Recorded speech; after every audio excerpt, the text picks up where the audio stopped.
Saat pembantu muda membersihkan kantor majikannya yang kaya, anak laki-lakinya yang pemberontak menemukan proyek lansekap dan membuat koreksi yang mengejutkan.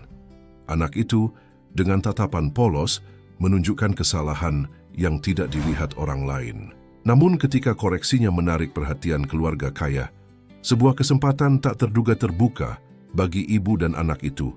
Apa yang awalnya tampak seperti kesalahan kekanak-kanakan segera menjadi titik balik yang mengubah kehidupan semua orang.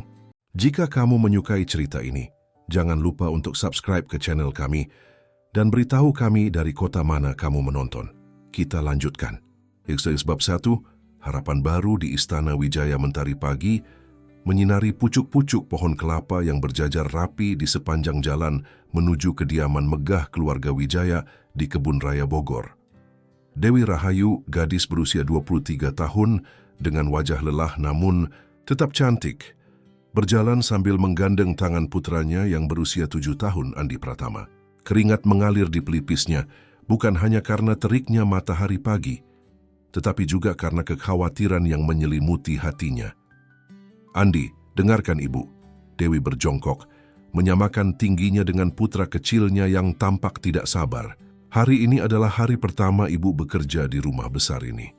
Kamu harus berjanji untuk bersikap baik, jangan berlarian, jangan menyentuh apapun, dan yang paling penting, jangan masuk ke ruangan manapun tanpa izin. Mengerti?" Andi mengangguk, tapi matanya yang berbinar penuh rasa ingin tahu sudah terpaku pada bangunan megah di hadapan mereka. Dewi menghela napas. Ia tahu betul sifat putranya yang cerdas namun sulit diatur itu. Sejak ditinggal pergi ayah Andi 5 tahun lalu, Dewi berjuang sendirian membesarkan putranya. Dengan hanya berbekal ijazah SMA dan kecintaannya pada tanaman, ia mencoba bertahan hidup dari pekerjaan serabutan. Namun ketika kesempatan bekerja sebagai pembantu di kediaman Wijaya datang, ia tidak bisa menolak. Gajinya 3 kali lipat dari pekerjaannya sebelumnya sebagai penjaga toko bunga. "Selamat pagi, Ibu Dewi." Suara tegas menyambut mereka di pintu gerbang. Ibu Kartika, kepala pelayan keluarga Wijaya yang sudah berusia hampir 60 tahun, berdiri dengan punggung tegak dan wajah tanpa senyum. Tatapannya langsung tertuju pada Andi. "Dan ini, anak saya, Bu. Maafkan saya, pengasuhnya mendadak sakit dan tidak ada yang bisa menjaganya. Saya berjanji ini hanya sementara sampai saya menemukan pengasuh baru," jelas Dewi dengan suara bergetar. Ibu Kartika mengerutkan dahi. Pak Haryanto dan Bu Suryani sangat ketat dengan peraturan di rumah ini, terutama tentang anak-anak. Tapi ia melirik jam tangannya. "Mereka sedang tidak ada di rumah sampai sore nanti. Mari masuk, saya akan menjelaskan tugas-tugas Anda." Dewi dan Andi mengikuti Ibu Kartika melintasi halaman depan yang luas dengan taman yang tertata rapi. Andi tidak bisa menyembunyikan kekagumannya melihat air mancur besar di tengah halaman dan patung-patung marmer yang menghiasi setiap sudut. Rumah ini memiliki 20 kamar tidur, 3 ruang makan, perpustakaan, ruang musik, dan tentu saja ruang kerja Pak Haryanto, jelas Ibu Kartika sambil berjalan. Tugas utama Ibu Dewi adalah membersihkan lantai 2, termasuk kamar-kamar tidur tamu dan ruang baca. Tapi ingat, suaranya mendadak lebih tegas. Ada satu ruangan yang tidak boleh dimasuki oleh siapapun kecuali Pak Haryanto sendiri dan saya. Itu adalah ruang kerja pribadinya di ujung koridor, lantai 2. Bahkan, untuk membersihkannya pun, Anda harus mendapat izin khusus dan saya akan mendampingi. Dewi mengangguk cepat. "Saya mengerti, Bu." Dan tentang anak ini, Ibu Kartika kembali melirik Andi yang masih terpesona dengan kemegahan rumah itu. "Saya akan mengawasinya ketat, Bu. Dia akan duduk diam di dekat saya saat saya bekerja," janji Dewi. Ibu Kartika tampak tidak yakin tapi mengangguk. "Baiklah, mari saya tunjukkan dapur dan tempat penyimpanan peralatan pembersih." Sementara ibunya diberi pengarahan tentang pekerjaan barunya, Andi yang penasaran mulai mengendap-endap menjelajahi rumah besar itu. Lorong-lorong panjang dengan lukisan-lukisan antik, tangga marmer yang berkilau, dan jendela-jendela tinggi yang memperlihatkan taman belakang yang luas, membuat bocah 7 tahun itu terkagum-kagum. Tanpa sadar, langkahnya membawanya ke halaman belakang. Di sana taman yang jauh lebih luas dari yang bisa ia bayangkan terbentang di hadapannya. Berbagai jenis bunga dan tanaman hias tertata rapi. Beberapa di antaranya bahkan tidak pernah ia lihat sebelumnya, meskipun ia sering membantu ibunya merawat tanaman. "Siapa kamu?" Sebuah suara lembut mengejutkannya. Andi berbalik dan melihat seorang gadis muda cantik berusia sekitar 20 tahun berdiri tidak jauh darinya. Rambutnya yang hitam panjang tergerai indah, dan gaun putih yang dikenakannya membuatnya tampak seperti putri dalam dongeng. "Namaku Andi," jawabnya dengan suara kecil. "Ibuku baru bekerja di sini hari ini." Gadis itu tersenyum hangat. "Oh, jadi kamu anak dari pembantu baru itu? Namaku Ayu Wijaya." Mata Andi membulat. "Kamu anak pemilik rumah ini?" Ayu tertawa kecil. "Benar, aku baru pulang dari Belanda 2 hari yang lalu. Sudah 5 tahun aku kuliah di sana, jurusan arsitektur lanskap." "Apa itu arsitektur lanskap?" tanya Andi penasaran. Bagaimana menjelaskannya ya?" Ayu berpikir sejenak. "Intinya, aku belajar cara merancang taman dan lingkungan luar ruangan agar terlihat indah dan berfungsi dengan baik." Wajah Andi langsung berbinar, seperti yang sering dilakukan ibuku. Dia suka sekali menata tanaman dan membuat taman kecil. Dia bahkan punya banyak buku tentang itu. Ayu tampak tertarik. "Benarkah? Ibumu suka berkebun?" "Lebih dari sekedar suka," jawab Andi bangga. "Ibu selalu belajar sendiri dari buku-buku yang dipinjamnya dari perpustakaan. Dia pernah membuat taman kecil untuk tetangga kami dan semua orang memujinya. Tapi wajahnya berubah murung. Kami tidak punya cukup uang untuk membuka usaha sendiri." Ayu menatap Andi dengan simpati. Tepat pada saat itu terdengar suara panggilan yang menggema. "Andi, Andi, di mana kamu?" Suara Dewi terdengar panik. "Di sini, Bu." Andi melambaikan tangannya. Dewi muncul dengan wajah pucat dan napas terengah-engah. "Ya Tuhan Andi, Ibu mencarimu kemana-mana. Kamu tidak boleh berkeliaran seperti ini." Kemudian matanya menangkap sosok Ayu, dan ia langsung membungkuk hormat. "Maafkan kelancangan anak saya, Nona." Ayu tersenyum ramah. "Tidak apa-apa, Bi. Andi anak yang menyenangkan. Kami baru saja mengobrol tentang ketertarikan Bibi pada tanaman dan taman." Dewi tampak terkejut. "Andi bercerita tentang itu?" "Ya, dan itu menarik sekali. Kebetulan aku baru saja menyelesaikan studi arsitektur lanskap di Belanda." Sebelum Dewi bisa merespons, terdengar deru mobil memasuki halaman depan. "Itu pasti Pak Haryanto dan Bu Suryani," kata Ayu. "Mereka pulang lebih awal dari yang diperkirakan." Wajah Dewi kembali pucat. Ia belum sempat memulai pekerjaannya, dan sekarang majikannya sudah pulang dan akan menemukan anaknya berkeliaran di taman belakang. "Sebaiknya kita temui mereka." Ayu menggandeng tangan Andi dengan akrab. "Jangan khawatir, Bi. Aku akan menjelaskan pada orang tuaku." Dengan jantung berdebar, Dewi mengikuti Ayu dan Andi menuju ke halaman depan, di mana sepasang suami istri berpenampilan mewah baru saja turun dari mobil Mercedes hitam mengkilap mereka. "Ayah, Ibu selamat datang," sapa Ayu sambil mencium pipi kedua orang tuanya. "Perkenalkan, ini Andi, putra dari Ibu Dewi, pembantu baru kita." Pak Haryanto Wijaya, pria berusia 50 tahun dengan perawakan tegap dan wajah tegas, menatap Andi dengan penuh selidik. Sementara Bu Suryani, wanita anggun berusia 45 tahun dengan perhiasan mewah di sekujur tubuhnya, langsung mengerutkan dahi. "Apa maksudnya ini? Sejak kapan kita mengizinkan anak-anak di rumah ini?" tanya Bu Suryani dengan nada tidak senang. Dewi segera membungkuk dalam-dalam. "Maafkan kelancangan saya, Nyonya. Pengasuh anak saya mendadak sakit dan tidak ada yang bisa menjaganya. Saya berjanji ini hanya sementara sampai saya menemukan pengasuh baru." Bu Suryani tampak akan mengatakan sesuatu yang keras, tetapi Ayu cepat-cepat menyela. "Ibu, Andi anak yang sangat sopan dan pintar. Dia tidak akan mengganggu.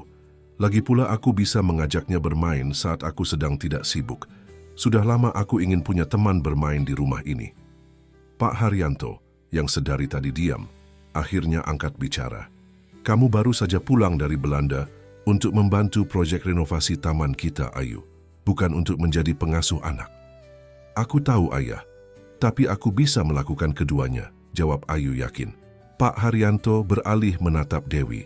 Ibu Kartika sudah menjelaskan peraturan di rumah ini? Sudah, Pak, jawab Dewi gugup, termasuk tentang ruang kerja saya. Ya, Pak, saya tidak akan masuk ke sana tanpa izin khusus dan pendampingan dari Ibu Kartika. Pak Haryanto mengangguk. Baiklah, untuk sementara anak ini boleh tinggal. Tapi jika dia membuat masalah sekecil apapun, kalian berdua harus pergi. Mengerti? Mengerti, Pak. Terima kasih banyak. Dewi membungkuk berkali-kali, rasa lega membanjiri hatinya. Sementara, keluarga Wijaya dan Dewi masuk ke dalam rumah. Andi menatap taman belakang dengan penuh minat. Ada sesuatu yang menarik perhatiannya. Sebuah bagian taman yang tampak berbeda dari area lainnya, seperti menyimpan rahasia. Dan Andi, dengan rasa ingin tahunya yang besar, bertekad untuk menyelidikinya. Bab 2. Coretan ajaib sudah seminggu. Berlalu sejak Dewi dan Andi mulai tinggal di pavilion kecil di belakang kediaman Wijaya. Meskipun awalnya kehadiran Andi tidak disetujui, bocah cerdas itu perlahan-lahan mulai memenangkan hati penghuni rumah dengan kepolosannya.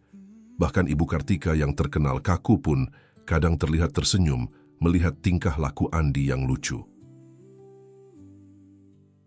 Pagi, itu seperti biasa, Dewi sedang membersihkan lorong lantai 2. Ia mengelap dengan hati-hati figura-figura foto keluarga Wijaya yang terpajang di dinding. Sementara Andi duduk di ujung koridor, asyik membaca buku bergambar tentang tanaman yang dipinjamkan Ayu. Ibu, lihat, bunga anggrek ini sama dengan yang ada di taman belakang, seru Andi dengan bersemangat, menunjukkan halaman bukunya. Dewi tersenyum.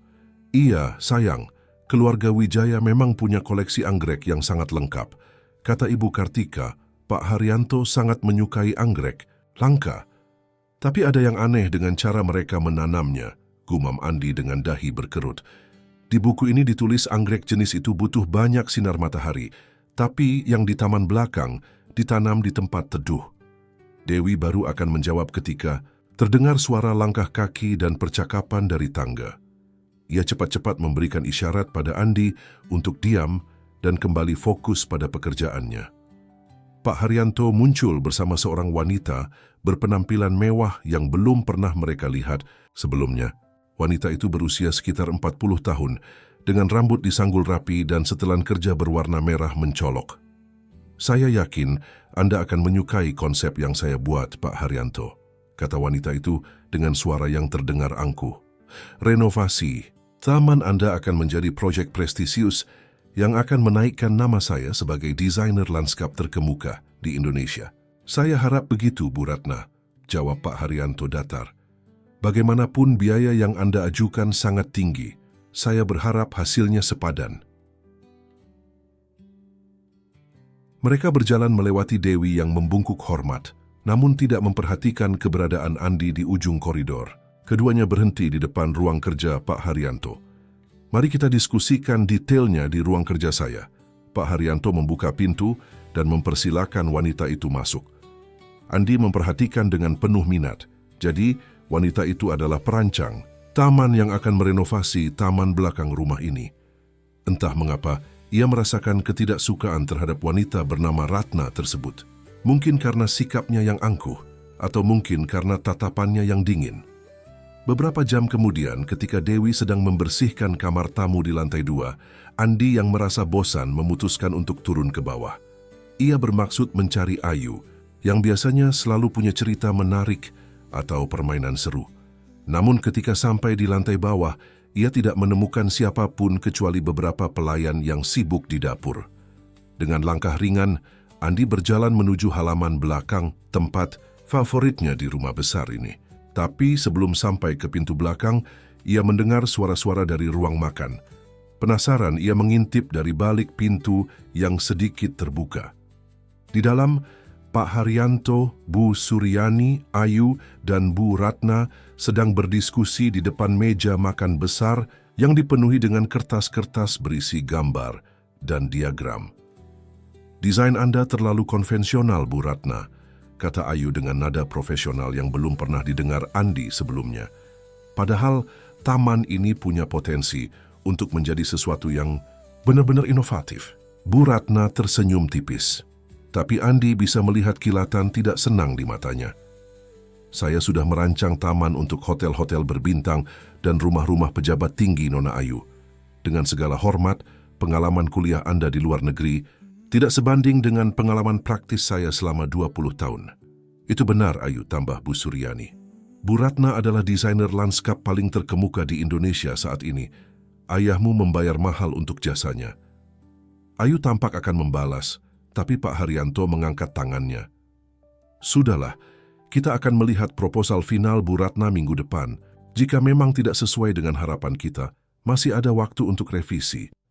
Bu Ratna mengangguk puas dan mulai mengumpulkan kertas-kertasnya. Saya akan menyiapkan gambar teknis yang lebih detail untuk pertemuan kita berikutnya. Jika tidak ada lagi yang ingin didiskusikan, saya permisi dulu. Ada janji dengan klien lain sore ini. Setelah berpamitan, Bu Ratna berjalan menuju pintu. Andi panik dan cepat-cepat bersembunyi di balik tirai besar di dekat situ. Dari celah tirai, ia melihat Bu Ratna berjalan tergesa-gesa menuju pintu depan sambil memeluk map besar berisi kertas-kertas rancangannya. Namun, ketika melewati tangga, beberapa lembar kertas terjatuh dari mapnya tanpa ia sadari. Kertas-kertas itu melayang perlahan dan mendarat tidak jauh dari tempat Andi bersembunyi. Setelah yakin Bu Ratna sudah pergi, Andi keluar dari persembunyiannya dan memungut kertas-kertas tersebut. Matanya membulat kagum melihat gambar-gambar berwarna yang tampak seperti peta harta karun baginya. Ada sketsa taman, rencana aliran air, dan penempatan berbagai jenis tanaman yang digambarkan dengan detail. Tapi ada sesuatu yang membuatnya mengerutkan dahi. Meskipun baru berusia 7 tahun, Andi sudah terbiasa memperhatikan ibunya bekerja dengan tanaman dan membaca buku-buku tentang berkebun. Ia melihat beberapa hal yang tidak masuk akal dalam rancangan tersebut. Aneh, gumamnya. Kalau air mengalir dari sini ke sini, nanti akan menggenang di sini karena tanahnya lebih rendah. Jari kecilnya menunjuk bagian sistem drainase yang tampaknya tidak direncanakan dengan baik. Tanpa sadar, ia duduk bersila di lantai dan mulai mengamati gambar-gambar itu dengan serius. Dari saku celananya, ia mengeluarkan pensil warna yang selalu dibawanya kemana-mana, hadiah dari ibunya di ulang tahunnya yang terakhir. Kalau airnya dialirkan ke sini, lalu dibuat parit kecil di sini, gumamnya sambil mulai mencoret-coret dengan pensil biru. Kemudian matanya beralih ke bagian lain dari rancangan. Dan tanaman ini tidak suka tempat teduh. Ibu selalu bilang tanaman ini butuh matahari penuh. Dengan pensil hijau, ia membuat lingkaran dan tanda panah untuk memindahkan beberapa jenis tanaman ke lokasi yang menurutnya lebih tepat. Andi begitu asyik dengan aktivitasnya, hingga tidak menyadari kehadiran seseorang di belakangnya. Andi, apa yang kamu lakukan? Suara ibunya membuat Andi terlonjak kaget. Dewi berdiri di belakangnya dengan wajah pucat pasi, melihat kertas-kertas penting yang telah dicoret-coret oleh anaknya. Ya Tuhan, Andi, apa yang sudah kamu lakukan? Dewi berlutut dan menatap ngeri pada gambar-gambar yang telah ditandai dengan pensil warna. Ini dokumen penting milik Bu Ratna. Kita bisa dipecat karena ini. Tapi Bu, rancangannya salah, Andi mencoba menjelaskan. Lihat, air akan menggenang di sini karena tanahnya lebih rendah, dan tanaman ini harusnya ditanam di tempat yang terkena sinar matahari langsung, bukan di tempat teduh. Dewi tidak mendengarkan.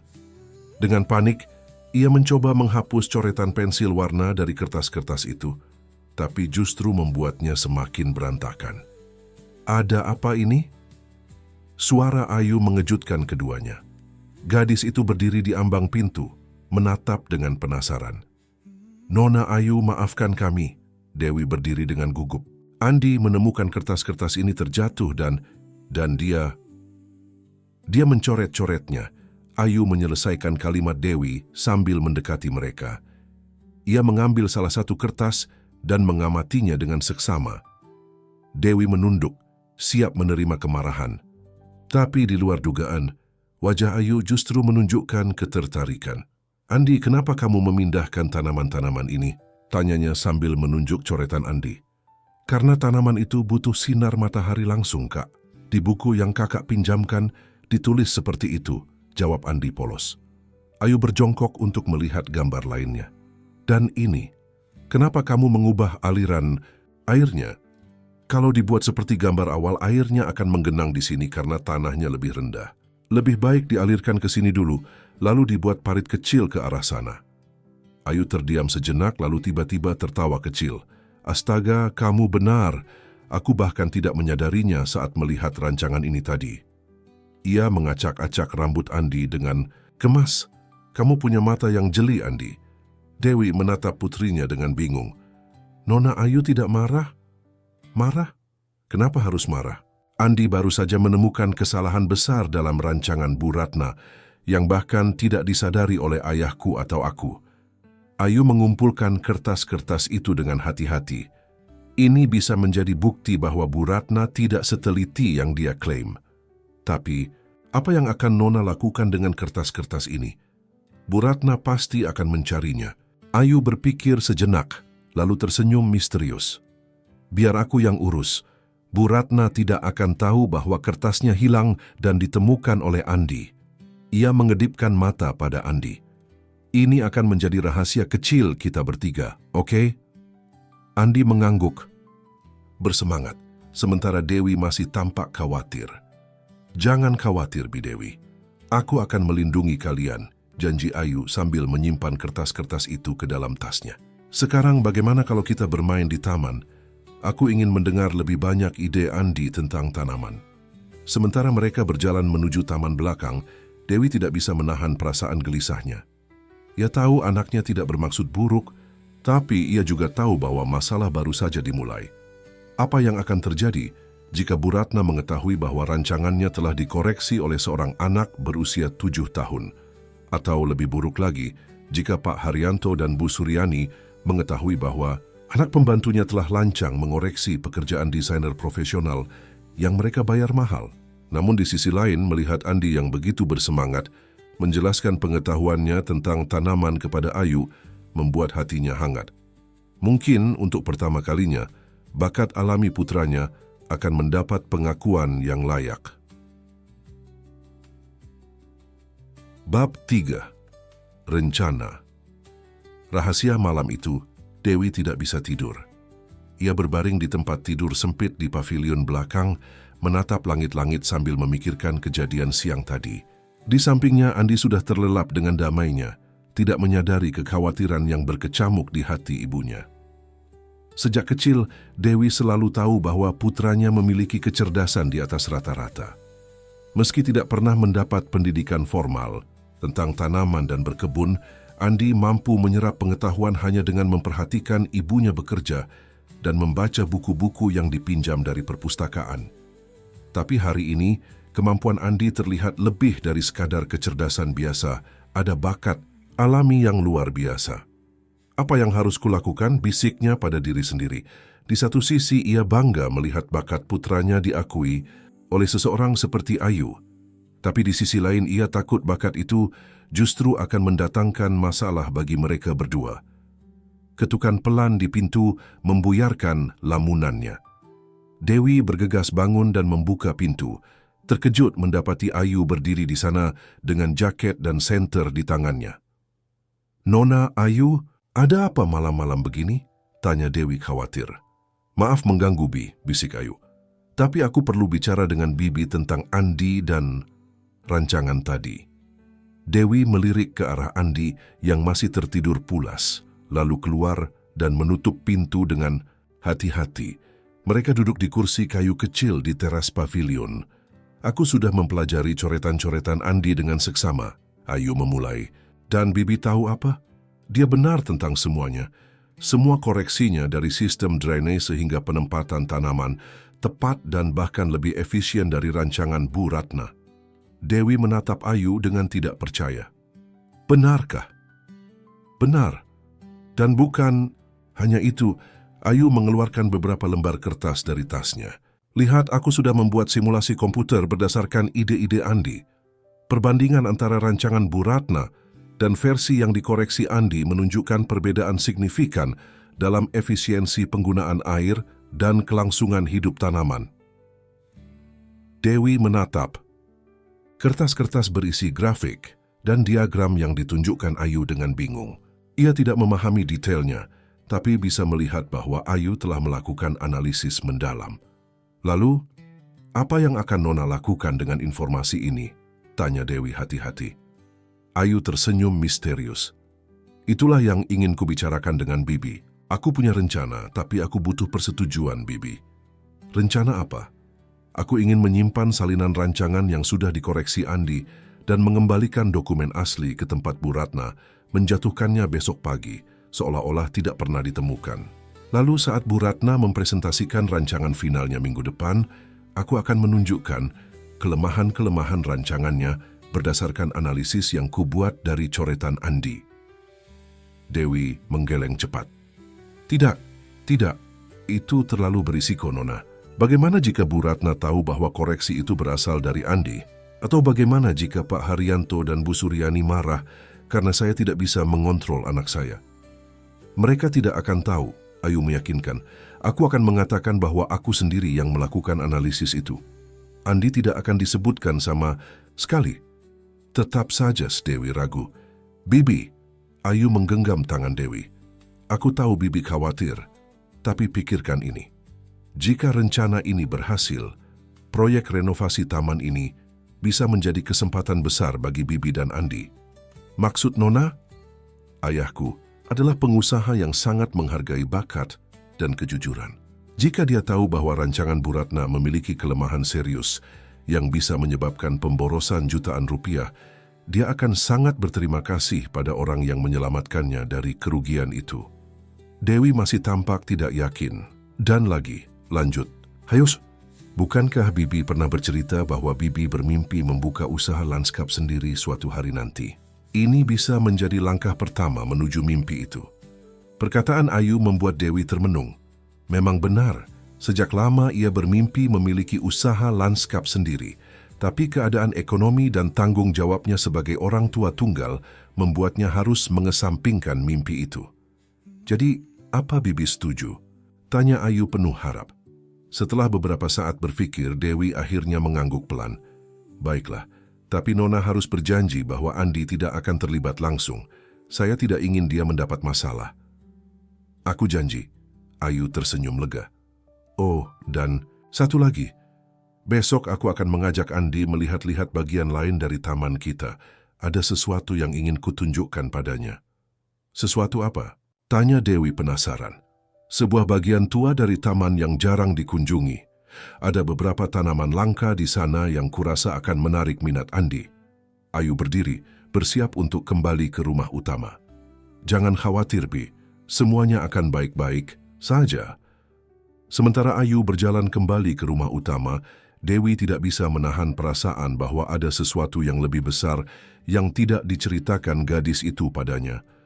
Keesokan harinya, seperti yang dijanjikan, Ayu mengajak Andi menjelajahi bagian taman yang jarang dikunjungi. Dewi yang sedang membersihkan jendela lantai 2 bisa melihat mereka berjalan melewati labirin tanaman tinggi menuju area paling belakang dari properti luas keluarga Wijaya. Kamu tahu Andi, Ayu berkata sambil membimbing bocah itu melewati jalan setapak yang hampir tertutup semak. Taman ini sudah ada sejak zaman kakekku, tapi bagian yang ini, ia menunjuk area di depan mereka yang dikelilingi pohon-pohon tinggi. Jarang sekali ada yang mengunjunginya sekarang. Kenapa? Tanya Andi penasaran. Entahlah, mungkin karena letaknya yang tersembunyi atau mungkin karena Ayu merendahkan suaranya menjadi bisikan dramatis. Karena disinilah rahasia keluarga Wijaya disimpan. Mata Andi membulat. Rahasia apa, Kak? Ayu tersenyum misterius. Kakek buyutku adalah seorang ahli botani terkenal pada zamannya. Dia melakukan banyak eksperimen dengan tanaman-tanaman langka dari seluruh penjuru Indonesia. Konon, dia berhasil menciptakan formula pupuk revolusioner yang bisa membuat tanaman tumbuh 2 kali lebih cepat dan lebih kuat dari biasanya. Wah, keren, seru Andi. Di mana formula itu sekarang? Itulah misteri terbesarnya, jawab Ayu. Tidak ada yang tahu persis. Ada yang bilang formulanya hilang saat Perang Kemerdekaan. Ada juga yang bilang kakek buyutku sengaja menyembunyikannya di suatu tempat di taman ini. dengan petunjuk-petunjuk yang hanya bisa dipecahkan oleh seseorang yang benar-benar memahami tanaman. Andi menatap sekeliling dengan mata berbinar penuh semangat petualangan. Jadi mungkin formulanya masih ada di sekitar sini? Mungkin saja, Ayu mengedipkan mata. Tapi itu hanya legenda keluarga. Ayahku sendiri tidak terlalu percaya. Dia lebih fokus pada bisnis propertinya daripada warisan botani kakek buyut. Mereka tiba di sebuah area kecil yang terlihat seperti taman melingkar dengan gazebo tua di tengahnya. Meski tampak terabaikan, masih ada keindahan tersendiri dari tempat itu, dengan tanaman-tanaman langka yang tumbuh dalam pola melingkar yang tampak disengaja. Ini adalah tempat eksperimen favorit kakek buyutku, jelas Ayu. Lihat bagaimana tanaman-tanaman ini ditata membentuk pola tertentu. Aku selalu berpikir, ada makna di balik pola ini. Andi berjalan pelan mengelilingi area itu, matanya mengamati dengan seksama. Kak, lihat, ia menunjuk ke arah ukiran-ukiran kecil di tiang gazebo. Ada gambar-gambar aneh di sini. Ayu mendekat dan mengamati ukiran yang ditunjuk Andi. Kamu benar, ini seperti peta atau mungkin petunjuk. Mereka berdua begitu asyik mengamati ukiran-ukiran tersebut hingga tidak menyadari kehadiran orang ketiga. Apa yang kalian lakukan di sini? Suara Bu Ratna mengejutkan keduanya. Wanita itu berdiri tidak jauh dari mereka dengan wajah penuh kecurigaan pada Bu Ratna. Ayu menyapa dengan tenang meski jantungnya berdebar kencang. Saya hanya menunjukkan bagian taman lama pada Andi. Dia sangat tertarik dengan tanaman langka. Bu Ratna menatap Andi dengan dingin. Oh, jadi ini anak pembantu baru itu? Saya dengar dia suka berkeliaran di mana-mana. Cara Bu Ratna menyebut anak pembantu dengan nada merendahkan membuat Ayu mengerutkan dahi tidak senang. Andi adalah tamu saya, Bu Ratna, dan dia punya nama. Bu Ratna mengangkat alis. Tentu saja, Nona Ayu. Saya tidak bermaksud tidak sopan. Matanya beralih ke ukiran di gazebo. Saya tidak tahu ada tempat seperti ini di bagian belakang properti. Ini tidak ada dalam denah yang diberikan kepada saya. Memang tidak, jawab Ayu. Bagian ini tidak termasuk dalam area yang akan direnovasi. Ini adalah warisan keluarga yang ingin kami pertahankan keasliannya. Sayang sekali. Tempat ini punya potensi bagus jika direnovasi dengan tepat, komentar Bu Ratna sambil melihat sekeliling dengan mata penilai. Saya bisa membuat desain khusus untuk area ini jika... Tidak perlu, Bu Ratna, potong Ayu dengan tegas. Fokus saja pada area yang sudah disepakati dalam kontrak. Ketegangan di antara keduanya terasa jelas. Bu Ratna tersenyum tipis, tapi matanya memancarkan kejengkelan. Baiklah, oh ya, kebetulan saya mencari Pak Haryanto. Apa Nona tahu di mana beliau berada? Ayah sedang ada meeting di kantornya di kota. Beliau baru akan kembali sore nanti, jawab Ayu. Begitu rupanya. Saya ingin mendiskusikan beberapa dokumen yang sepertinya hilang kemarin, beberapa sketsa penting untuk presentasi minggu depan. Jantung Ayu berdebar lebih kencang, tapi ia berhasil menjaga ekspresi wajahnya tetap tenang. Benarkah? Mungkin tertinggal di mobil atau kantor Bu Ratna. Saya sudah mencari di mana-mana. Terakhir kali saya mengeluarkannya adalah di rumah ini, saat diskusi di ruang makan. Bu Ratna menatap Ayu dan Andi bergantian dengan curiga. Anda yakin tidak melihatnya, Nona Ayu? Saya tidak melihat dokumen apapun, Bu Ratna, jawab Ayu dengan jujur. Secara teknis, memang bukan dia yang pertama kali menemukan dokumen tersebut. Bu Ratna mengangguk pelan, jelas tidak puas dengan jawaban itu. Baiklah, saya akan datang lagi nanti untuk bertemu dengan ayah Anda, permisi.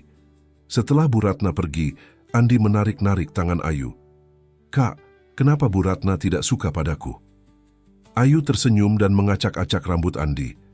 Jangan khawatir, Bu, Ratna seperti itu pada semua orang. Dia hanya peduli pada reputasi dan uang. Ia berjongkok menyamakan tingginya dengan Andi. Hei, bagaimana kalau kita rahasiakan pembicaraan kita tentang formula rahasia dan ukiran-ukiran ini? Ini bisa jadi petualangan rahasia kita. Andi mengangguk bersemangat. Baik, Kak, ini akan jadi rahasia kita. Anak pintar. Sekarang, ayo kembali ke rumah sebelum ibumu khawatir. Sementara mereka berjalan kembali, Ayu tidak bisa berhenti memikirkan ukiran-ukiran yang mereka temukan. Mungkinkah legenda keluarga itu benar? Mungkinkah formula revolusioner kakek buyutnya masih tersembunyi di suatu tempat di taman ini? Dan jika benar demikian, mengapa Bu Ratna tampak begitu tertarik dengan area taman lama yang seharusnya tidak termasuk dalam proyek renovasinya? Di rumah utama, Dewi sedang menyelesaikan pekerjaannya, membersihkan ruang keluarga ketika Bu Suryani masuk dengan langkah anggun namun dingin seperti biasa. "Ibu Dewi," panggilnya dengan nada datar. Dewi segera berdiri dan membungkuk hormat. "Saya, Nyonya. Saya perhatikan belakangan ini putri saya, Ayu, menghabiskan banyak waktu dengan putra Anda. Maafkan kelancangan anak saya, Nyonya. Saya akan memperingatkannya untuk tidak mengganggu Nona Ayu," jawab Dewi cepat.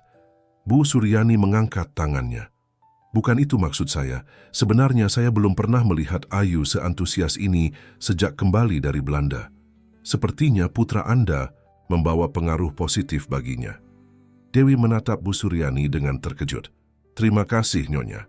Tapi," Bu Suryani melanjutkan dengan nada lebih serius, "saya harap Ibu mengingatkan putra Anda untuk tetap mengerti posisinya di rumah ini.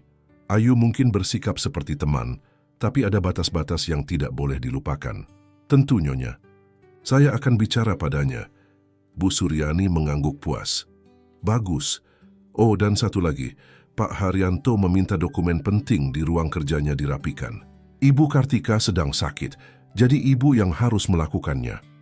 Ikuti saya." Jantung Dewi berdebar kencang. Ruang kerja Pak Haryanto, ruangan yang selama ini dilarang keras untuk dimasuki, kecuali dengan izin khusus dan pendampingan dari Ibu Kartika. Ini pertama kalinya ia akan masuk ke sana. Bab 4. Pengakuan dan kesempatan Dewi mengikuti Bu Suryani dengan langkah ragu menuju ruang kerja Pak Haryanto. Sepanjang jalan, ia terus memikirkan apa yang harus dilakukannya jika menemukan kertas-kertas milik Bu Ratna di sana. Haruskah ia berpura-pura tidak melihatnya, atau justru memberitahu Bu Suryani? Ini kuncinya. Bu Suryani menyerahkan sebuah kunci antik berwarna emas. "Hanya bersihkan debu dan rapikan dokumen-dokumen di atas meja. Jangan sentuh apapun di dalam laci atau lemari. Setelah selesai, kunci kembali pintunya dan kembalikan kunci ini pada saya. Mengerti?" "Mengerti, Nyonya," jawab Dewi patuh. Setelah Bu Suryani pergi, Dewi membuka pintu ruang kerja dengan hati-hati. Ruangan itu tidak sebesar yang ia bayangkan, tapi sangat mewah dan elegan. Dinding-dindingnya dilapisi kayu jati berkualitas tinggi, dengan rak-rak buku dari lantai hingga langit-langit. Meja kerja besar dari kayu eboni hitam berdiri kokoh di tengah ruangan, menghadap ke jendela besar yang memberikan pemandangan langsung ke taman belakang. Dewi mulai membersihkan debu dengan hati-hati, berusaha tidak mengubah posisi barang-barang di atas meja. Ada beberapa map, buku catatan, dan sebuah laptop yang tertutup. Di sudut meja, ia melihat sebuah bingkai foto keluarga Wijaya, Pak Haryanto, Bu Suryani, dan Ayu saat masih kecil, berdiri di depan gazebo tua yang sama dengan yang dikunjungi, Ayu dan Andi tadi. Saat membersihkan bagian belakang meja, tangan Dewi menyenggol sesuatu dan sebuah laci kecil tersembunyi terbuka. Di dalamnya ia melihat sebuah amplop coklat tua dengan tulisan tangan yang sudah memudar. "Untuk penerus rahasia taman." Dewi tahu ia seharusnya tidak menyentuh isi laci, tapi rasa penasarannya tak tertahankan. Ia mengintip isi amplop dan menemukan beberapa lembar kertas tua berisi diagram tanaman dan rumus-rumus kimia yang tidak ia pahami. Ada juga sebuah peta kecil yang tampak seperti denah taman dengan tanda X di dekat gazebo tua. "Jadi, legenda itu benar," gumam Dewi pada diri sendiri. "Legenda apa, Bi Dewi?" Suara Ayu mengejutkannya. Gadis itu berdiri di ambang pintu menatapnya dengan penasaran. "Nona Ayu, maaf, saya tidak bermaksud lancang. Laci ini terbuka tidak sengaja dan..." "Tidak apa-apa." Ayu masuk dan menutup pintu di belakangnya. "Aku sudah menduga ibu akan menemukan sesuatu di sini. Sebenarnya aku sengaja meminta ibuku menyuruh Bibi membersihkan ruangan ini." Dewi menatapnya bingung. "Maksud Nona?" "Cerita yang kuberitahu Andi tentang formula rahasia kakek buyutku bukanlah sekadar legenda. Ayu mengambil amplop dari tangan Dewi. Dewi Teresi, ini nyata. Dan aku yakin formula itu masih tersembunyi di suatu tempat di taman kita, tepatnya di sekitar gazebo tua itu. Tapi, kenapa Nona menceritakan ini pada saya? Ayu duduk di kursi kerja ayahnya. Karena aku butuh bantuan, Bi. Bantuan Bibi dan Andi. Ia membuka amplop dan mengeluarkan isinya. Lihat, dokumen-dokumen ini berisi petunjuk tentang lokasi persisnya, tapi aku tidak memahami semua simbolnya. Beberapa tampak seperti kode yang berhubungan dengan jenis tanaman tertentu. Dan Nona pikir, Andi bisa membantu memecahkannya? Tanya Dewi tidak percaya. Tepat, Andi memiliki cara pandang yang unik dan kemampuan luar biasa dalam melihat pola. Dia melihat hal-hal yang tidak terlihat oleh orang dewasa. Buktinya, dia bisa menemukan kesalahan dalam rancangan Bu Ratna yang bahkan tidak kusadari. Dewi terdiam mencoba mencerna situasi ini. Tapi kenapa formula ini begitu penting dan mengapa baru sekarang Nona mencarinya? Ayu menghela napas. Aku baru mengetahui tentang formula ini saat membaca jurnal-jurnal lama kakek buyutku di perpustakaan universitas di Belanda. Dia menuliskan bahwa formula ini bisa menjadi kunci pertanian berkelanjutan yang ramah lingkungan, sesuatu yang sangat dibutuhkan di era perubahan iklim seperti sekarang. Ia menatap Dewi dengan serius. Dan aku punya alasan kuat untuk percaya bahwa Bu Ratna juga mengetahui tentang formula ini dan berniat mencarinya. Bu Ratna, Dewi terkejut. Bagaimana mungkin? Kakek buyut dari Bu Ratna adalah partner penelitian kakek buyutku. Mereka berdua yang mengembangkan formula ini, tapi mereka berselisih tentang bagaimana formula ini seharusnya digunakan. Kakek buyutku ingin membaginya secara gratis untuk kepentingan petani kecil, sementara kakek buyut Bu Ratna ingin mempatenkannya dan menjualnya dengan harga tinggi. Jadi itu sebabnya Bu Ratna sangat tertarik dengan proyek renovasi taman ini. Tepat, dia bukan hanya ingin mendapatkan bayaran untuk proyek desain lanskap, tapi juga mencari kesempatan untuk menemukan formula tersebut. Pintu tiba-tiba terbuka, mengejutkan keduanya. Andi berdiri di sana dengan napas terengah-engah. Kak Ayu! Ibu, serunya bersemangat. Aku menemukan sesuatu di dekat gazebo tadi. Ada simbol-simbol aneh di bawah bangku yang terlihat seperti di buku yang kakak pinjamkan. Padaku, Ayu dan Dewi saling berpandangan. Buku apa? Tanya Dewi. Buku tentang tanaman obat Indonesia, jawab Ayu. Aku meminjamkannya pada Andi kemarin. Andi, kamu tidak seharusnya pergi ke gazebo sendirian, tegur Dewi khawatir. Maaf Bu, tapi aku penasaran dan... Andi berhenti bicara ketika melihat kertas-kertas tua di atas meja. Itu seperti peta harta karun. Ayu tersenyum. Kamu benar Andi, ini memang semacam peta harta karun, dan kurasa kamu baru saja menemukan petunjuk penting. Mereka bertiga begitu larut dalam diskusi tentang petunjuk-petunjuk tersebut hingga tidak menyadari bahwa waktu terus berlalu. Tiba-tiba terdengar suara langkah kaki dan percakapan dari lorong. Itu pasti Ayah dan Bu Ratna, bisik Ayu panik. Mereka akan melakukan pertemuan di ruangan ini. Cepat, sembunyikan dokumen-dokumennya. Dewi bergegas memasukkan kembali kertas-kertas itu ke dalam amplop dan mengembalikannya ke laci tersembunyi. Ayu menarik Andi ke balik tirai besar di sudut ruangan, sementara Dewi pura-pura sedang membersihkan jendela. Pintu terbuka dan Pak Haryanto masuk bersama Bu Ratna. Keduanya tampak terkejut melihat Dewi di sana.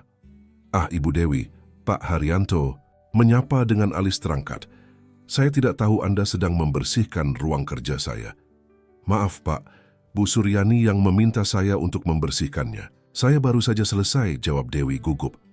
Tidak apa-apa, silakan lanjutkan, kata Pak Haryanto sambil duduk di kursinya. Bu Ratna mengambil tempat di kursi di depan meja sambil menatap Dewi dengan curiga. Mari kita lanjutkan diskusi kita. Bu Ratna, Pak Haryanto membuka map yang dibawa Bu Ratna. Jadi ini adalah rancangan final untuk renovasi taman kami. Benar Pak, saya sudah memperbaiki beberapa detail berdasarkan masukan Anda sebelumnya. Sistem irigasi telah dioptimalkan dan pemilihan tanaman telah disesuaikan dengan iklim mikrolokal properti Anda. Jelas Bu Ratna dengan penuh percaya diri. Sementara mereka berdiskusi, Dewi tetap membersihkan jendela dengan gerakan pelan, sementara telinganya mendengarkan dengan seksama.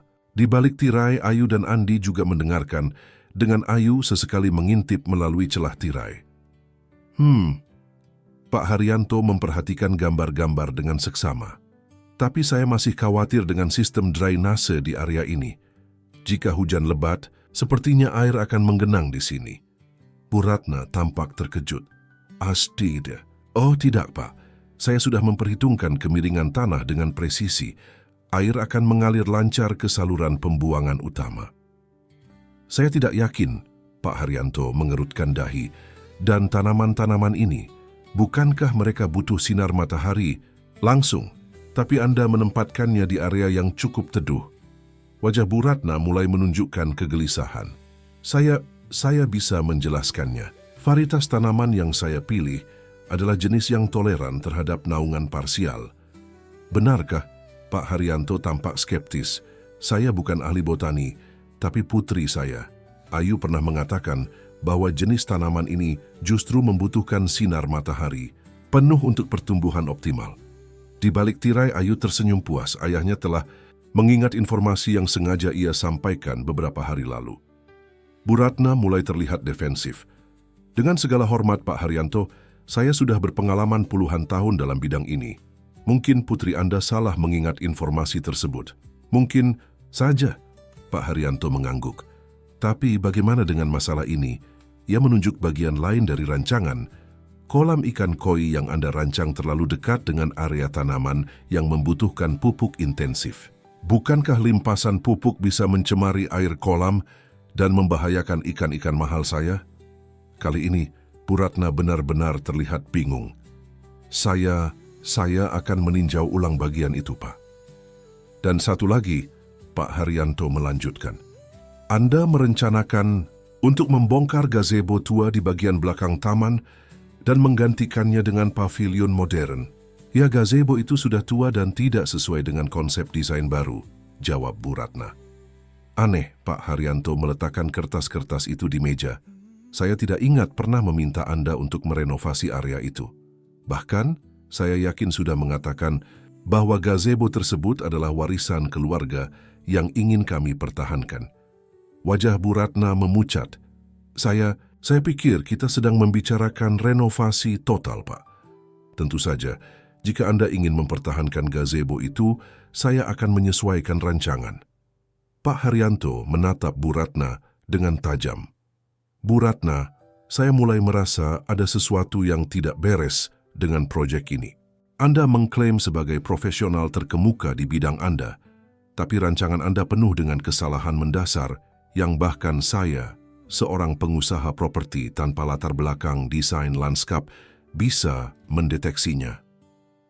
Pak Haryanto, saya. Dan yang lebih mencurigakan, potong Pak Haryanto, Anda tampak sangat tertarik dengan area taman lama yang secara spesifik saya minta untuk tidak direnovasi. Saya bertanya-tanya, apa sebenarnya motivasi Anda mengambil proyek ini? Suasana di ruangan itu menjadi sangat tegang. Dewi, yang masih pura-pura membersihkan jendela, menahan napas. Di balik tirai, Ayu menggenggam tangan Andi erat-erat. Bu Ratna akhirnya menghela napas panjang. Baiklah, Pak, tampaknya saya tidak bisa menyembunyikannya lagi. Saya memang memiliki ketertarikan khusus pada taman Anda, terutama area gazebo tua itu. Dan mengapa demikian? Tanya Pak Haryanto dengan nada dingin. Karena saya tahu tentang formula rahasia yang dikembangkan oleh kakek buyut Anda bersama kakek buyut saya. Pengakuan itu membuat ruangan hening seketika. Pak Haryanto terlihat terkejut, tapi kemudian ekspresinya berubah menjadi pemahaman. Jadi, itu alasan sebenarnya Anda menawarkan jasa dengan harga diskon untuk proyek ini. Bukan karena Anda menghargai hubungan bisnis kita selama ini, tapi karena Anda ingin mencari formula itu? Bu Ratna mengangguk pelan. Saya berhak atas formula itu sama seperti keluarga Anda, Pak Haryanto.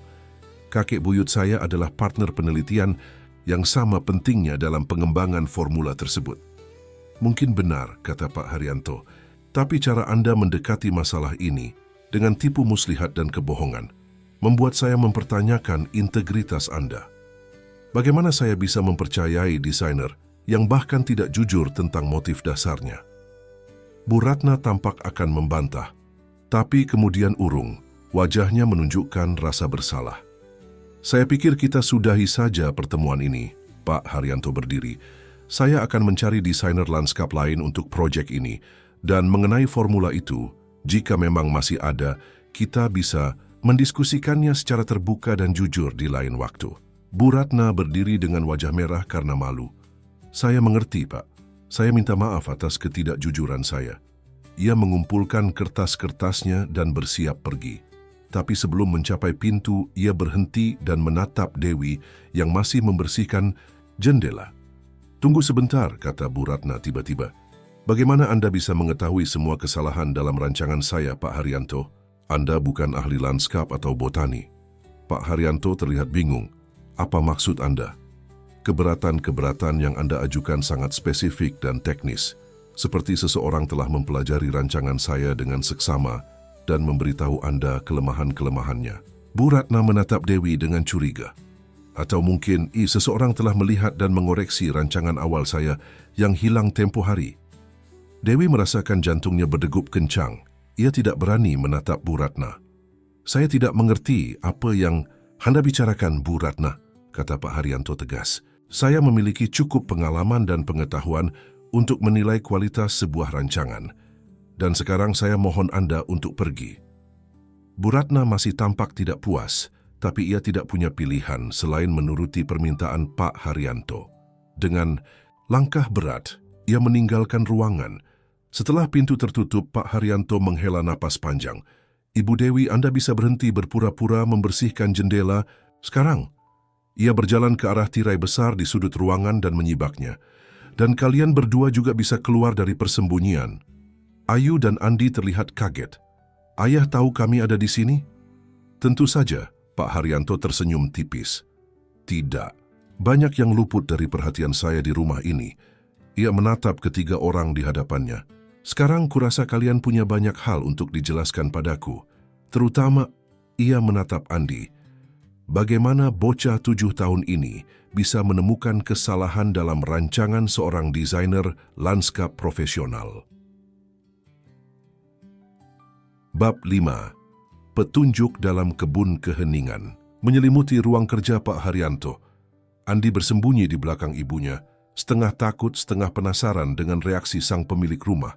Dewi sendiri tampak pucat, sementara Ayu berdiri tegak, siap membela Andi dan ibunya jika diperlukan. "Jadi," Pak Haryanto memecah keheningan, "siapa yang akan mulai bercerita?" Ayu maju selangkah. "Ini semua ide saya, Ayah. Saya yang..." Bukan kamu yang saya tanyakan," potong Pak Haryanto, matanya tertuju pada Andi. "Anak muda, aku ingin mendengar langsung darimu. Bagaimana kamu bisa menemukan kesalahan dalam rancangan Bu Ratna?"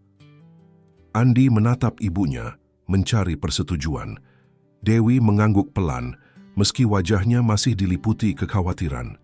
Dengan suara kecil, namun jelas, Andi mulai bercerita tentang bagaimana ia menemukan kertas-kertas yang terjatuh, melihat masalah dengan sistem drainase dan penempatan tanaman, dan membuat coretan-coretan dengan pensil warnanya. "Saya tidak bermaksud merusaknya, Pak," kata Andi di akhir penjelasannya. "Saya hanya berpikir air harusnya mengalir seperti di sungai kecil dekat rumah kami dulu. Dan tanaman harusnya ditanam di tempat yang tepat, seperti yang Ibu selalu ajarkan." Pak Haryanto mendengarkan dengan saksama, ekspresinya tidak terbaca. Ketika Andi selesai, ia terdiam beberapa saat, lalu secara mengejutkan tertawa kecil. "Luar biasa," katanya sambil menggelengkan kepala. "Seorang anak 7 tahun melihat apa yang tidak dilihat oleh seorang profesional berpengalaman 20 tahun. Bapak tidak marah?" tanya Dewi hati-hati. "Marah? Kenapa saya harus marah?" Pak Haryanto berjalan mendekati Andi dan berlutut di hadapannya. "Andi, kamu tahu apa yang baru saja kamu lakukan? Kamu mungkin telah menyelamatkan proyek senilai miliaran rupiah dari kegagalan." Mata Andi membulat. "Benarkah, Pak?" "Benar. Jika rancangan Bu Ratna dilaksanakan tanpa koreksimu Dalam 6 bulan pertama saja kami akan menghadapi masalah banjir lokal di taman, tanaman yang mati karena salah penempatan, dan kolam ikan koi yang tercemar. Pak Haryanto mengusap kepala Andi dengan lembut. Kamu memiliki bakat alami yang luar biasa, Nak. Dewi merasakan air mata haru menggenang di pelupuk matanya. Selama ini, ia selalu tahu bahwa putranya istimewa, tapi jarang ada orang yang menyadari dan menghargainya seperti ini. Dan sekarang Pak Haryanto berdiri dan menatap Ayu. Ceritakan padaku tentang formula rahasia yang kamu cari, putriku. Ayu tampak terkejut. Ayah tahu tentang itu juga? Tentu saja. Aku adalah pewaris sah keluarga Wijaya. Semua rahasia keluarga diturunkan padaku, termasuk cerita tentang formula revolusioner yang dikembangkan kakek buyutku. Tapi ayah tidak pernah menceritakannya padaku, kata Ayu dengan nada kecewa. Karena aku menunggu saat yang tepat, jawab Pak Haryanto. Aku ingin kamu cukup dewasa untuk memahami nilai dan tanggung jawab yang datang dengan pengetahuan seperti itu. Ia berjalan ke mejanya dan membuka laci tersembunyi yang sebelumnya ditemukan Dewi. Dan sepertinya saat itu telah tiba. Pak Haryanto mengeluarkan amplop coklat tua dan meletakkannya di atas meja. Ini adalah petunjuk yang diturunkan dari generasi ke generasi. Menurut cerita, formula itu disembunyikan di suatu tempat di taman ini, dengan serangkaian petunjuk yang hanya bisa dipecahkan oleh seseorang yang benar-benar memahami tanaman dan alam. Itulah yang coba kami lakukan, Ayah, kata Ayu. Kami menemukan ukiran-ukiran aneh di gazebo tua, dan Andi menemukan simbol-simbol di bawah bangku yang mirip dengan yang ada di buku tanaman obat. Pak Haryanto mengangguk. Kakek buyut memang suka membuat teka-teki. Dia percaya pengetahuan sejati hanya layak dimiliki oleh mereka yang cukup gigih untuk mencarinya. Tapi kenapa ayah tidak pernah mencoba mencari formula itu sendiri? Tanya Ayu penasaran. Pak Haryanto tersenyum tipis.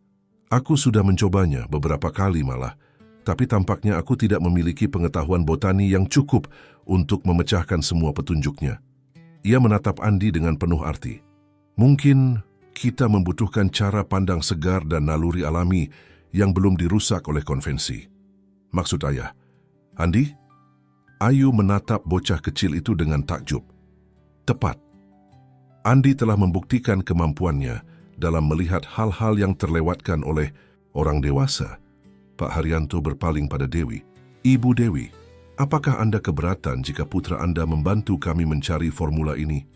Tentu saja dengan pengawasan Anda dan Ayu. Dewi tampak ragu. Saya tidak tahu, Pak. Ini semua terdengar sangat rumit dan bukan dunia kami.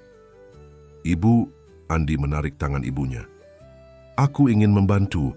Ini seperti permainan mencari harta karun. Tapi sayang, ini bukan permainan. Ini adalah urusan serius keluarga Wijaya dan keluarga Sari, sambung Pak Haryanto. Jangan lupa, formula ini dikembangkan bersama oleh kakek buyutku dan kakek buyut Bu Ratna. Jika kita menemukannya, ini akan menjadi milik bersama kedua keluarga. Maksud Bapak? Dewi menatap tidak percaya. Ya, saya akan mengundang Bu Ratna kembali untuk mendiskusikan hal ini secara terbuka. Saya tidak setuju dengan cara pendekatannya yang tidak jujur, tapi dia benar tentang satu hal. Keluarganya memiliki hak yang sama atas formula ini. Ayu tampak akan protes, tapi Pak Haryanto mengangkat tangannya. Ini adalah keputusan final, Ayu. Kita akan menyelesaikan ini dengan cara yang benar. Dewi masih tampak khawatir. Tapi bagaimana dengan kami, Pak? Apa peran kami dalam semua ini? Pak Haryanto tersenyum. Ibu Dewi, sejak awal saya melihat ada sesuatu yang istimewa dari Anda. Cara Anda merawat tanaman di pavilion belakang menunjukkan pengetahuan dan kepedulian yang jarang saya lihat. Ia menatap Andi. Dan putra Anda, dia memiliki bakat alami yang luar biasa. Bakat seperti itu seharusnya tidak disia-siakan. Apa maksud Bapak? Saya punya penawaran untuk Anda. Pertama, saya ingin membiayai pendidikan Andi di sekolah khusus untuk anak-anak berbakat. Ada sekolah internasional di Jakarta yang memiliki program khusus untuk anak-anak dengan bakat di bidang sains dan alam. Dewi terkesiap. Tapi Biayanya pasti sangat mahal. Itu bukan masalah, Pak Haryanto melambaikan tangannya. Anggap saja sebagai investasi untuk masa depan. Dan yang kedua, saya ingin menawarkan Anda posisi sebagai pengelola taman dan lanskap di properti-properti saya. Saya? Dewi nyaris tidak percaya dengan apa yang didengarnya. Ya, Anda. Dengan pengetahuan dan passion Anda tentang tanaman, ditambah dengan bimbingan dari Ayu yang baru saja menyelesaikan studi arsitektur lanskap, saya yakin Anda akan menjadi aset berharga bagi perusahaan saya. Air mata Dewi akhirnya jatuh. Sepanjang hidupnya, ia selalu bermimpi bisa bekerja dengan tanaman secara profesional, tapi tidak pernah memiliki kesempatan atau sumber daya untuk mewujudkannya. Dan sekarang, mimpi itu tiba-tiba berada dalam jangkauan. Terima kasih, Pak. Saya tidak tahu harus berkata apa. Tidak perlu berkata apa-apa, Pak Haryanto tersenyum. Anggap saja ini sebagai bentuk terima kasih atas apa yang telah Andi lakukan untuk proyek kami. Andi yang sedari tadi diam mendengarkan tiba-tiba bersuara. Jadi, kita akan mencari formula rahasianya bersama-sama? Benar, Andi, jawab Pak Haryanto. Besok pagi, kita akan mulai petualangan kita. Tapi malam ini, kurasa kita semua butuh istirahat. Hari ini penuh dengan kejutan dan penemuan.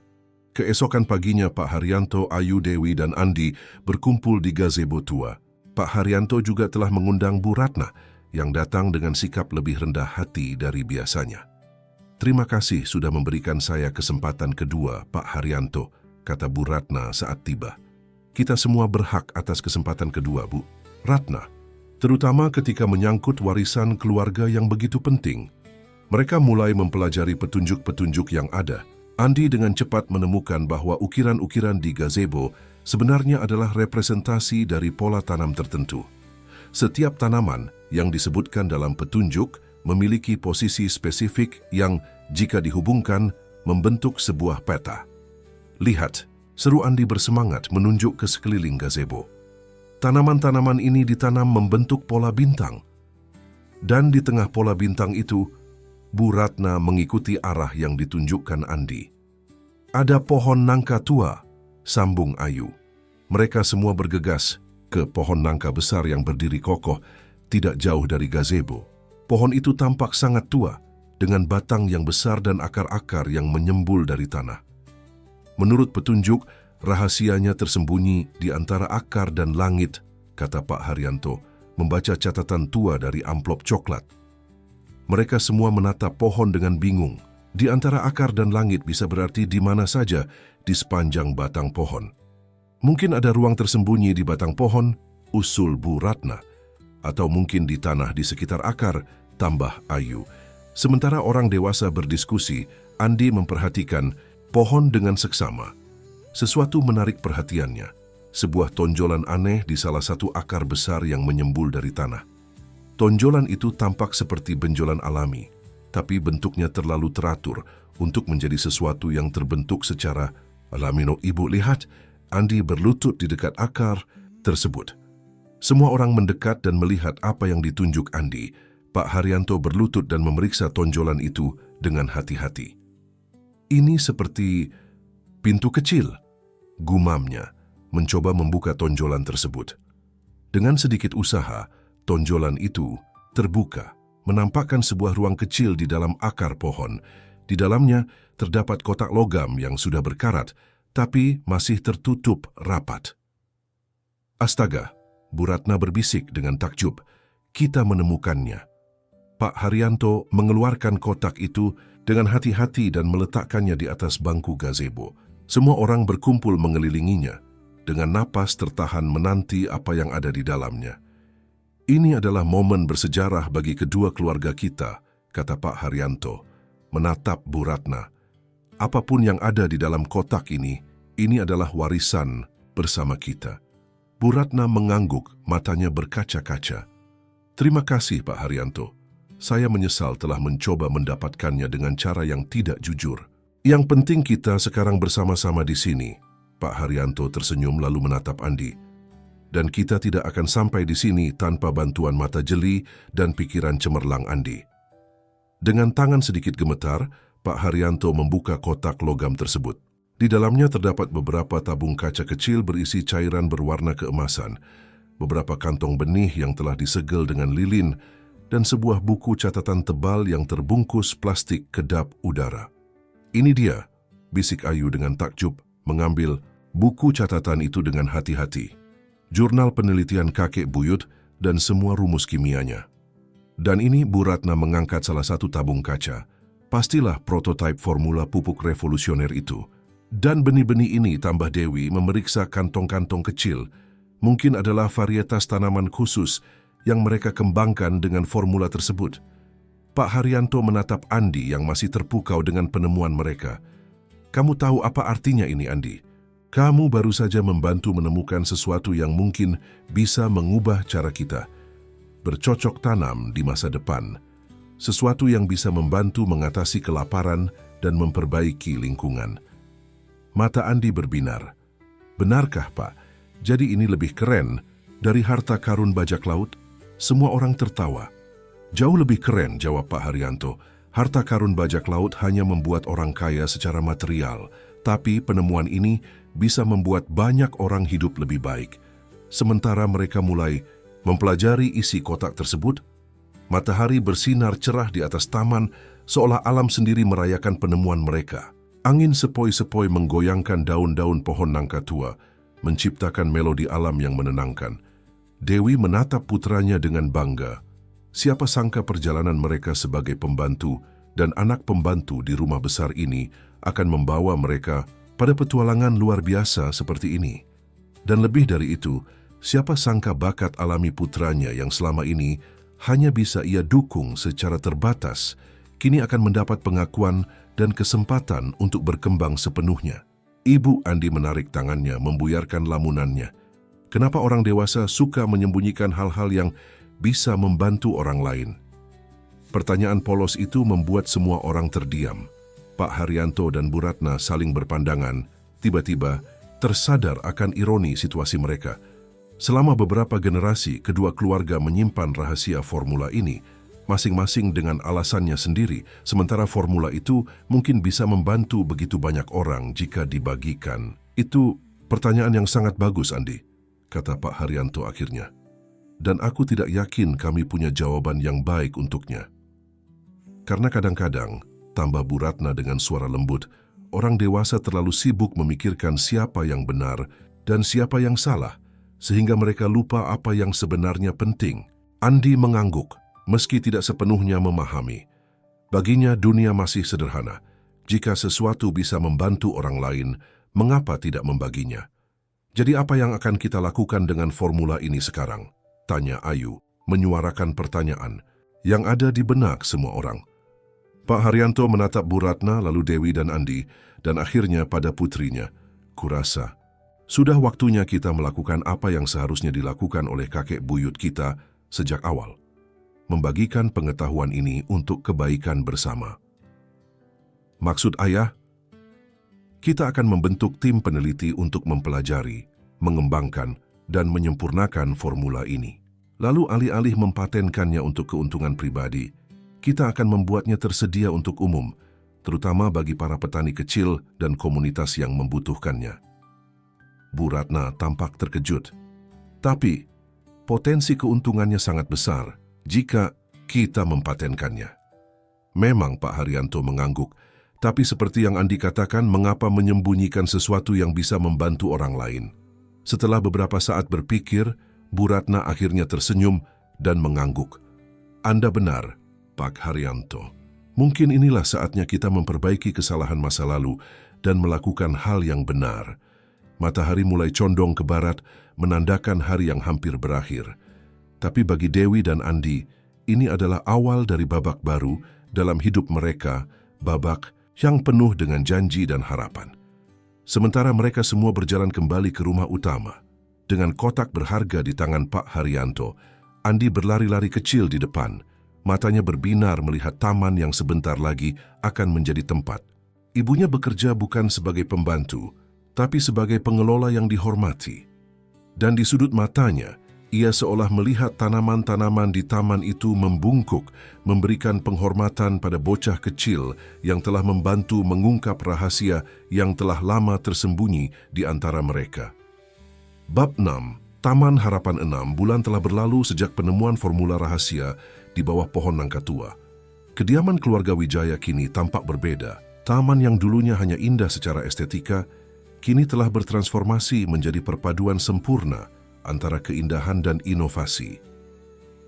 Dewi berdiri di tepi kolam ikan koi yang baru, mengamati dengan puas bagaimana sistem irigasi yang dirancangnya bekerja sempurna, mengalirkan air bersih ke seluruh bagian taman dengan efisiensi tinggi. Di dekatnya beberapa pekerja sedang menyelesaikan pemasangan bangku-bangku taman dari kayu daur ulang di bawah pengawasan Ayu. Ibu Dewi, panggil Pak Haryanto yang baru tiba dari kantornya di kota. Bagaimana perkembangan taman eksperimental kita?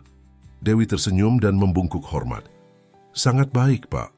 Tanaman-tanaman yang diberi formula hasil pengembangan tim riset kita tumbuh 2 kali lebih cepat dari biasanya. Dan yang lebih menakjubkan, mereka tampak lebih tahan terhadap hama dan penyakit. Sempurna, Pak Haryanto mengangguk puas. Dan bagaimana dengan program pelatihan untuk para petani lokal? Minggu depan kita akan menerima kelompok pertama. 20 petani dari desa-desa sekitar Bogor akan datang untuk belajar tentang teknik pertanian berkelanjutan dan penggunaan formula kita. Perubahan terbesar dalam 6 bulan terakhir bukan hanya pada Taman Keluarga Wijaya, tapi juga pada kehidupan Dewi dan Andi. Mereka tidak lagi tinggal di pavilion kecil di belakang, melainkan di sebuah rumah nyaman di area staf senior di kompleks Properti Wijaya. Dewi kini menjadi kepala divisi lanskap dan pertanian berkelanjutan di perusahaan Pak Haryanto, sementara Andi bersekolah di lembaga pendidikan terbaik untuk anak-anak berbakat di Jakarta, dengan supir khusus yang mengantar jemputnya setiap hari. Oh, dan bagaimana kabar si jenius kecil kita? Tanya Pak Haryanto, selalu tertarik dengan perkembangan Andi. Wajah Dewi berseri-seri dengan kebanggaan seorang ibu. Dia luar biasa, Pak. Gurunya mengatakan Andi memiliki pemahaman tentang ekosistem dan botani setara dengan siswa SMA. Minggu lalu, dia memenangkan kompetisi sains tingkat kota dengan proyek penelitiannya tentang simbiosis tanaman. Tidak mengherankan, Pak Haryanto tersenyum.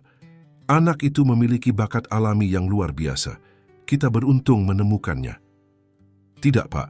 Koreksi Dewi dengan lembut. Kami yang beruntung telah ditemukan oleh keluarga Bapak. Sementara mereka berbincang, sebuah mobil mewah memasuki halaman depan. Bu Ratna turun dari mobil dengan wajah berbinar. 6 bulan yang lalu, setelah insiden di ruang kerja Pak Haryanto, Bu Ratna memutuskan untuk bergabung dengan tim peneliti yang dibentuk untuk mengembangkan formula warisan leluhur mereka. Keahliannya dalam desain lanskap terbukti sangat berharga dalam mengaplikasikan formula tersebut pada berbagai jenis taman dan lahan pertanian. Selamat siang, Pak Haryanto, Ibu Dewi, sapa Bu Ratna dengan ramah, sikap angkuhnya yang dulu telah lama menghilang. Saya membawa kabar baik dari pertemuan dengan Kementerian Pertanian pagi ini. Oh, bagaimana hasilnya? Tanya Pak Haryanto penasaran. Mereka sangat terkesan dengan hasil uji coba formula kita di lahan percontohan. Mereka setuju untuk mendukung program penyebar luasan formula ini ke petani-petani kecil di seluruh Indonesia dengan bantuan dana dan infrastruktur dari pemerintah. Itu kabar yang luar biasa, seru Dewi, tidak bisa menyembunyikan kegembiraannya.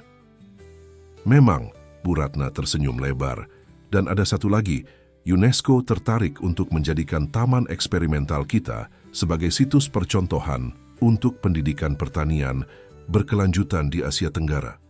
Pak Haryanto mengangguk puas. Ini lebih dari yang kita harapkan. Kakek buyut, kita pasti bangga melihat bagaimana warisan mereka akhirnya digunakan untuk kebaikan banyak orang. Dan semua ini tidak akan terjadi tanpa Andi, tambah Bu Ratna tulus. Di mana dia sekarang? Masih di sekolah, jawab Dewi. Tapi dia sangat bersemangat untuk pulang hari ini. Katanya ada sesuatu yang ingin dia tunjukkan pada kita semua. Tepat saat itu mobil sekolah Andi memasuki halaman. Bocah berusia 7 tahun itu melompat keluar dengan energi yang sepertinya tidak pernah habis membawa sebuah pot tanaman kecil di tangannya. "Ibu, Pak Haryanto, Bu Ratna," serunya dengan wajah berseri-seri. "Lihat apa yang kubuat di kelas sains hari ini." Semua orang berkumpul mengelilingi Andi, penasaran dengan apa yang ingin dia tunjukkan. Di dalam pot tumbuh sebuah tanaman kecil yang tampak tidak biasa. Daunnya berwarna hijau cerah dengan corak-corak keemasan, dan meskipun masih sangat muda, sudah menunjukkan tanda-tanda akan berbunga. "Ini adalah hasil persilangan yang kubuat," jelas Andi dengan bangga. "Aku menggabungkan dua jenis tanaman obat Indonesia dan menyiramnya dengan formula kita yang sudah kumodifikasi sedikit." "Kamu memodifikasi formulanya?" tanya Bu Ratna takjub. "Bagaimana caranya?" "Aku mempelajari jurnal kakek buyut Pak Haryanto dan mencoba beberapa perubahan kecil," jawab Andi dengan polos. Seolah itu adalah hal yang sangat sederhana. "Aku menambahkan sedikit ekstrak dari tanaman lain yang kutemukan di taman lama." Para ilmuwan dewasa saling berpandangan dengan takjub. Apa yang dilakukan Andi dengan intuisi alaminya mungkin membutuhkan berbulan-bulan penelitian bagi mereka. "Dan apa keistimewaan tanaman ini, Andi?" tanya Pak Haryanto, berlutut untuk melihat lebih dekat. "Tanaman ini bisa menyerap polutan dari tanah 5 kali lebih cepat dari tanaman biofiltration biasa," jawab Andi dengan antusias. "Guru biologiku bilang ini bisa membantu membersihkan lahan yang tercemar limbah pabrik." Keheningan menyelimuti kelompok kecil itu, bukan keheningan keterkejutan, melainkan keheningan penuh kekaguman. Di hadapan mereka, seorang anak berusia 7 tahun telah melakukan terobosan yang bahkan belum terpikirkan oleh para ilmuwan berpengalaman dalam tim mereka. "Andi," Bu Ratna akhirnya bersuara, "kamu tahu apa artinya ini? Kamu baru saja menciptakan sesuatu yang bisa membantu menyelamatkan lingkungan." Andi menggeleng. "Bukan aku yang menciptakannya, tanaman-tanaman ini sudah ada sebelumnya. Aku hanya membantu mereka bekerja sama dengan lebih baik." Kearifan sederhana dalam kata-kata Andi membuat semua orang dewasa tertegun. Ada sesuatu yang luar biasa dalam cara anak ini melihat dunia, sebuah perspektif murni yang belum ternoda oleh ambisi atau ego. "Andi benar," kata Pak Haryanto akhirnya. "Kita tidak menciptakan apapun. Kita hanya mengembalikan keseimbangan dan membantu alam melakukan apa yang sudah dirancang untuk dilakukannya." Ia menatap Dewi. "Ibu Dewi, Anda telah membesarkan seorang anak yang luar biasa." Dewi tidak bisa menahan air matanya. "Terima kasih, Pak, tapi saya tidak melakukan apa-apa yang istimewa. Saya hanya membiarkannya tumbuh seperti tanaman, dengan cukup ruang, cukup dukungan, dan banyak cinta. Dan itulah rahasia sebenarnya, bukan?" kata Bu Ratna dengan senyum bijak. "Baik untuk tanaman maupun untuk anak-anak, yang mereka butuhkan hanyalah lingkungan yang tepat untuk mengembangkan potensi mereka yang sudah ada sejak awal." Sore itu, mereka semua duduk di gazebo tua yang kini telah direnovasi dengan hati-hati untuk mempertahankan karakter historisnya. Di sekeliling mereka, taman yang telah bertransformasi menjadi perpaduan harmonis antara keindahan tradisional dan inovasi modern bersinar dalam cahaya matahari senja. Ayu bergabung dengan mereka, membawa sebuah map berisi desain terbarunya. "Ayah, aku baru saja menyelesaikan desain untuk Taman Harapan yang akan kita bangun di desa-desa terpilih." "Taman Harapan?" tanya Pak Haryanto. "Ya, itu nama yang diusulkan Andi." Ayu tersenyum pada bocah yang sedang asyik bermain dengan seekor kupu-kupu di dekat mereka. Setiap desa akan memiliki taman percontohan yang berfungsi sebagai pusat pendidikan pertanian berkelanjutan, tempat pengembangan bibit unggul, dan juga ruang bermain anak-anak. Karena menurut Andi, tidak ada yang lebih penting daripada menumbuhkan harapan di hati anak-anak desa tentang masa depan pertanian. Pak Haryanto mengangguk setuju. Nama yang sempurna dan juga filosofi yang tepat. Bu Suryani, yang selama ini jarang terlibat dalam proyek taman, tiba-tiba muncul membawa nampan berisi teh dan kue-kue tradisional. Sikap dinginnya yang dulu telah mencair seiring waktu, terutama setelah melihat bagaimana Dewi dan Andi telah membawa perubahan positif pada keluarga dan bisnis mereka. "Saya dengar ada kabar baik dari Kementerian Pertanian?" tanyanya sambil Meletakkan nampan di meja gazebo. Benar, Bu, jawab Bu Ratna. Mereka setuju untuk mendukung program kita. Sempurna, Bu Suryani tersenyum, sesuatu yang dulu jarang dilakukannya. Saya sudah berbicara dengan beberapa istri pejabat dan pengusaha di lingkaran sosial saya. Mereka tertarik untuk mendukung program ini sebagai bagian dari tanggung jawab sosial perusahaan mereka. Itu akan sangat membantu, Bu, kata Dewi dengan penuh rasa terima kasih. Bu Suryani menatap Dewi dengan pandangan yang jauh, berbeda dari 6 bulan lalu. Ibu Dewi, saya harus mengakui bahwa awalnya saya ragu dengan kehadiran Anda dan Andi di rumah ini, tapi sekarang saya tidak bisa membayangkan keluarga Wijaya tanpa Anda berdua. Dewi tersentuh oleh pengakuan tulus tersebut. Terima kasih, Bu. Kami juga merasa keluarga Wijaya sudah menjadi keluarga kami sendiri. Andi berlari kembali ke gazebo dengan wajah berseri-seri. Ibu, aku menemukan tanaman aneh di dekat pohon nangka tua. Sepertinya itu tanaman baru yang tumbuh dari benih dalam kotak rahasia. Semua orang segera tertarik. Mereka mengikuti Andi ke pohon nangka, di mana beberapa tunas kecil dengan daun berwarna keunguan aneh muncul dari tanah. Astaga, Bu Ratna berlutut untuk mengamati lebih dekat. Aku tidak pernah melihat spesies seperti ini sebelumnya. Ini mungkin salah satu tanaman eksperimental yang dikembangkan oleh leluhur kita, kata Pak Haryanto. Benih-benihnya pasti telah tersimpan dalam kotak selama puluhan tahun dan baru tumbuh sekarang. Atau mungkin formula yang tumpah saat kita menggali kotak waktu itu telah mengaktifkan benih-benih yang sudah lama dorman di tanah, tambah Ayu. Apapun penyebabnya, ini adalah penemuan botani yang luar biasa, kata Bu Ratna dengan mata berbinar. Kita harus mempelajarinya dengan hati-hati. Dan aku tahu siapa yang paling tepat untuk tugas itu. Pak Haryanto menatap Andi dengan senyum bangga. Andi, maukah kamu memimpin tim kecil untuk meneliti tanaman baru ini? Tentu saja, dengan bimbingan ibumu dan para ahli botani kita. Mata Andi membulat dengan kegembiraan. Sungguh, Pak, aku boleh menjadi pemimpin tim? Tentu saja, tidak ada yang lebih memahami tanaman daripada kamu. Dewi menatap putranya dengan hati yang dipenuhi kebanggaan dan kebahagiaan.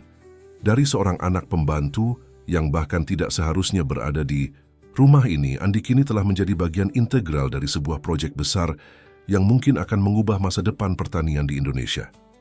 Senja mulai turun, mewarnai langit dengan semburat oranye dan merah. Cahayanya yang lembut menyinari taman yang kini tidak hanya menjadi simbol keindahan, tapi juga harapan. Harapan untuk masa depan yang lebih hijau, lebih berkelanjutan, dan lebih adil bagi semua orang. Mari kita buat perjanjian, kata Pak Haryanto, berdiri di tengah-tengah kelompok kecil itu. Apapun yang kita temukan, apapun yang kita kembangkan, akan selalu digunakan untuk kebaikan bersama. Tidak ada paten yang akan membatasi akses, tidak ada keuntungan pribadi yang akan mengorbankan kepentingan orang banyak. Kita akan meneruskan visi kakek buyut kita, membagikan berkat ini kepada dunia. Bu Ratna, yang dulunya mungkin akan menentang ide seperti ini, kini mengangguk setuju. Saya berjanji atas nama keluarga Sari, dan saya atas nama keluarga Wijaya, tambah Pak Haryanto. Saya dan Andi berjanji akan selalu mendedikasikan pengetahuan kami untuk membantu orang lain, kata Dewi, merangkul putranya. Andi memandang sekeliling dengan mata polosnya, melihat para orang dewasa yang dulu saling curiga, kini berdiri bersama dengan tujuan mulia yang sama. Ia mungkin masih terlalu muda untuk sepenuhnya memahami signifikansi momen ini. Tapi ia tahu satu hal dengan pasti. Di taman ini, di antara tanaman dan pohon yang ia cintai, ia telah menemukan rumah dan keluarga barunya. Malam itu, saat bintang-bintang mulai bermunculan di langit Bogor, Dewi duduk di tepi tempat tidur Andi, mendengarkan putranya bercerita dengan bersemangat tentang eksperimen-eksperimen yang ingin dilakukannya besok. Ibu, kata Andi tiba-tiba dengan suara mengantuk, aku senang kita datang ke rumah ini. Aku senang aku tidak menurut waktu itu dan malah berkeliaran melihat-lihat taman. Dewi tertawa kecil. Ya, untuk kali ini saja. Ibu juga senang kamu tidak menurut. Ia mengusap rambut Andi dengan lembut. Tidurlah, sayang. Besok akan menjadi Hari yang panjang dengan banyak petualangan baru. Saat Andi terlelap, Dewi berdiri di jendela memandang ke arah taman yang kini menjadi tanggung jawabnya. Bulan purnama menyinari gazebo tua dan pohon nangka, tempat di mana kehidupannya berubah selamanya. Air mata haru mengalir di pipinya. Bukan air mata kesedihan seperti yang sering ia teteskan di masa lalu, melainkan air mata kebahagiaan dan rasa syukur. Dari jendela kamarnya, ia bisa melihat Pak Haryanto dan Bu Suryani berjalan-jalan malam di taman, tampak lebih dekat dan bahagia daripada yang pernah ia lihat sebelumnya. Di pavilion tamu, lampu masih menyala di kamar Bu Ratna, menandakan sang desainer lanskap masih tekun bekerja meski hari sudah larut. Dan di studio desain kecil di samping rumah utama, Ayu masih membungkuk di atas meja gambarnya, menuangkan ide-ide briliannya untuk Taman Harapan yang akan segera dibangun. Semua orang ini, yang dulunya asing dan menakutkan baginya, kini telah menjadi seperti keluarga. Dan semuanya bermula dari coretan pensil warna putranya di atas selembar kertas rancangan taman. Terima kasih Tuhan, bisik Dewi pada malam yang sunyi. Terima kasih telah menuntun kami ke taman ini. Di luar, angin malam berbisik lembut di antara dedaunan, seolah taman itu sendiri menjawab doanya dengan syukur yang sama. Karena seperti yang selalu dikatakan Andi dengan kebijaksanaan kanak-kanaknya, tanaman dan manusia tidak berbeda jauh. Keduanya hanya butuh tempat yang tepat untuk tumbuh dan berkembang menjadi versi terbaik dari diri